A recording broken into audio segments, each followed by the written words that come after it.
Versailles. At sunrise, the palace appears almost unreal. For more than a century, Versailles stood as the beating heart of the French monarchy. It was a monument to power, wealth, and control. A palace designed not merely to impress, but to dominate. Yet hidden beyond its grand halls and glittering mirrors was something unexpected. When Marie Antoinette arrived in France in 1770, she was only 14 years old. Born an Austrian archduchess, she had been sent to marry the future Louis XVI as part of a political alliance between two great European powers. The journey ended at Versailles. To outsiders, Versailles represented luxury beyond imagination. To those who lived there, it could feel like a stage. Every moment was public. The royal family lived under constant scrutiny. Even the most ordinary routines became elaborate performances. By gathering the nobility around him, the king ensured that influence flowed through the palace itself.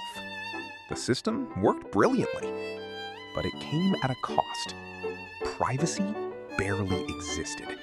And for Marie Antoinette, that cost grew heavier with every passing year.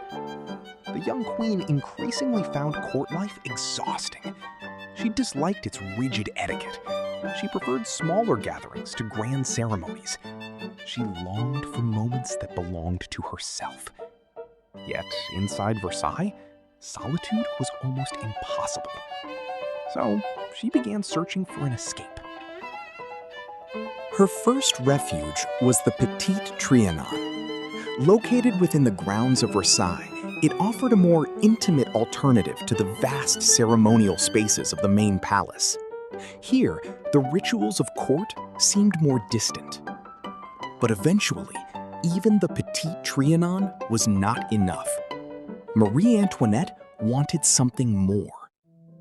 Across Europe, aristocrats had become fascinated by new ideas about nature and simplicity. Thinkers such as Jean-Jacques Rousseau celebrated rural life as a source of authenticity and virtue. Many members of the elite became enchanted by idealized visions of the countryside.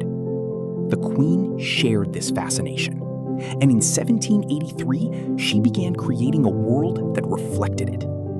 The project became known as the Hameau de la Reine, the Queen's Hamlet. Built near the Petit Trianon, it was designed by the architect Richard Meek. At first glance, it appeared to be a traditional rural village. There were cottages with thatched roofs, a dairy, gardens, orchards, farm buildings, a mill, and a lake carefully integrated into the landscape. Everything seemed natural, simple, rustic.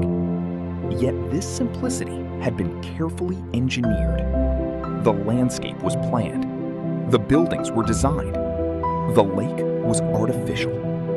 The entire environment was the product of extensive architectural and landscaping work.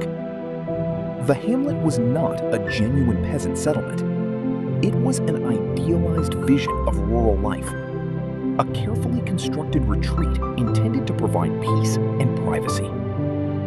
For Marie Antoinette, it represented freedom from Versailles, a place where she could walk without ceremony, a place where she could spend time with her children.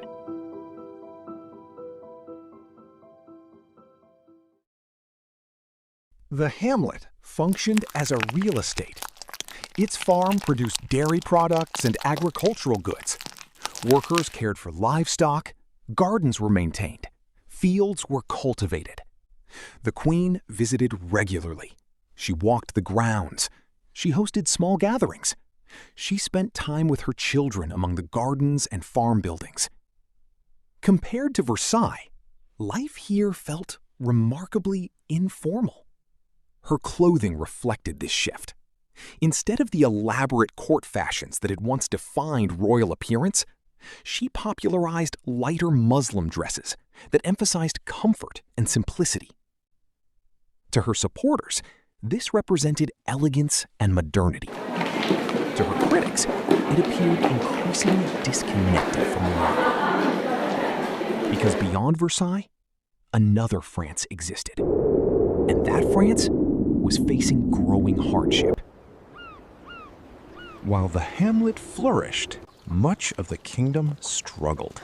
France faced severe financial problems. Decades of warfare had left the state burdened with enormous debt. Support for the American War of Independence had further strained royal finances. Attempts at reform repeatedly failed. The tax system remained deeply unequal, and ordinary people bore much of the burden. Then came poor harvests. Crop failures reduced supplies. Bread prices increased. For many families, bread was not merely a staple food. It was survival itself. A rise in bread prices could mean hunger. Repeated shortages could mean catastrophe. Across rural France, anxiety spread. Farmers worried about harvests. Workers worried about wages. Families worried about feeding their children.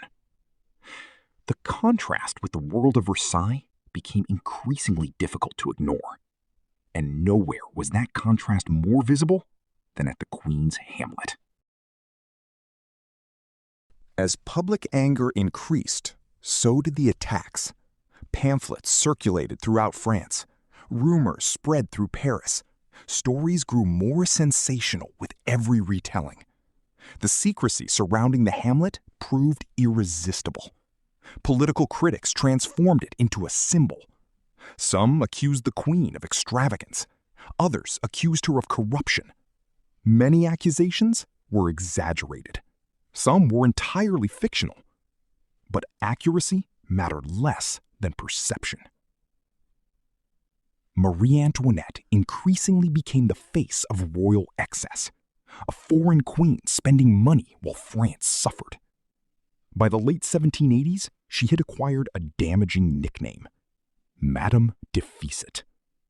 The image was powerful. By 1789, the crisis could no longer be contained. Political tensions intensified. Economic hardship deepened. Public frustration exploded. In July, revolutionaries stormed the Bastille. Across France, the old order began to unravel. The symbols of royal authority became targets of popular anger. Then came one of the defining moments of the revolution, the Women's March on Versailles. Thousands marched from Paris, demanding bread and political change. They arrived at the palace gates. The distance between Versailles and France had collapsed. The royal family was forced to leave. Never again would Versailles serve as the center of political power.